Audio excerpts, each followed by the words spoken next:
আপনি কি জানেন, রোজা শুধু আত্মিক প্রশান্তি এনে দেয় না, বরং আমাদের শরীরেও অসাধারণ কিছু পরিবর্তন আনে।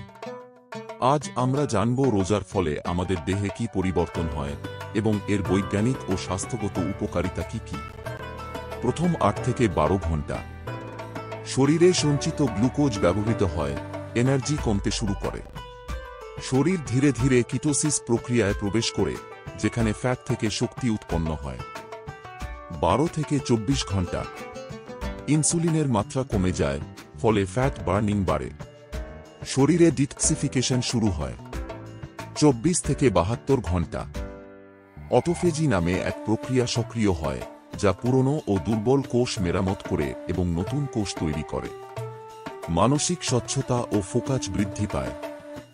7 থেকে 30 দিন রোগ প্রতিরোধ ক্ষমতা বৃদ্ধি পায়। ওজন কমে ও হজম ক্ষমতা উন্নত হয়। শরীরের ইনফ্লেমেশন কমে গিয়ে ত্বক উজ্জ্বল হয়। রোজার উপকারিতা ও বৈজ্ঞানিক ব্যাখ্যা। 1. হৃদরোগের ঝুঁকি কমায়। গবেষণা বলছে, রোজা কোলেস্টেরল নিয়ন্ত্রণে রেখে হৃদরোগ প্রতিরোধ করে। 2. মস্তিষ্কের কর্মক্ষমতা বাড়ায়। রোজার ফলে ব্রেইন ডেরিভেড নিউরোট্রফিক ফ্যাক্টর বৃদ্ধি পায়, যা মস্তিষ্কের কার্যকারিতা উন্নত করে। 3. ডায়াবেটিস নিয়ন্ত্রণে সহায়ক। রোজা ইনসুলিন সেন্সিটিভিটি বাড়ায় ও রক্তের গ্লুকোজ নিয়ন্ত্রণে রাখে। 4. ক্যান্সার প্রতিরোধে সহায়ক। অটোফেজির মাধ্যমে শরীরের ক্ষতিকর কোষ নষ্ট হয়ে নতুন সুস্থ কোষ তৈরি হয়, যা ক্যান্সার প্রতিরোধে ভূমিকা রাখে। 5. হজমক্ষমতা ও অন্ত্রের স্বাস্থ্য উন্নত করে। রোজা থাকার ফলে অন্ত্রের ব্যাকটেরিয়া ব্যালেন্স ঠিক থাকে, ফলে গ্যাস্ট্রিক ও হজমজনিত সমস্যা কমে।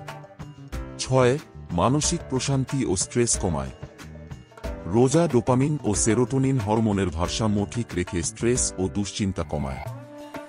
রোজা শুধু একটি ধর্মীয় বিধান নয়, বরং এটি আমাদের শারীরিক ও মানসিক সুস্থতার জন্য অসাধারণ উপকারী।